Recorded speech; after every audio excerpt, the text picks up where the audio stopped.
Nakabaton siya 7 ka anak nga mga lalaki ug 3 ka anak nga babaye. Uy, nibalik na po ang iyang 10 ka anak. Diba sa una 10 man to nga namatay, karon 10 na po, 20 na tanan. Nibalik na gayud mga igsoon ang kalipay kinabuhi ni Job. Ani nga time maizon, I believe gi-explain sa Ginoo kang Job unsay panghitabo. Job giatake ka ni Satan ingon ani, ug nasabtan na kini ni Job nga tanan. Pagkaanindot ug mato din sa verse 14, ang iya day mga anak nga babae, si Keziah, Jemima, kirin hapo, may pinakagwapa nga babae sa tibuok kalibutan. Job pod ang pinakamatarong nga tao sa kalibutan sa iyahang panahon. Amen, praise the Lord. Ug dili lang siya matarong kundi dahato pagid siya kaayo. Nganuman panahon sa pagsulay sa iyang kinabuhi, gisimba niya ang Ginoo. Dato siya sa pagsimba sa Ginoo, busa gipadato usab siya sa Ginoo.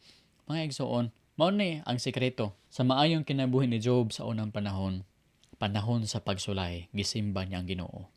Dato siya sa pagdayeg sa Ginoo, busa gipadato usab siya sa Ginoo sa material nga mga butang ug sa gugma sa kalinaw kalipay sa iyang pamilya mo'y pinakalabaw.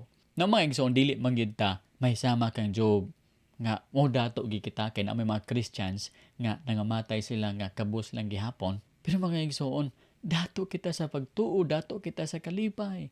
Nindot kini nga mga butang mga igsoon. Mao kini ang pinaka-importante nga butang nga dili mapalit sa kwarta.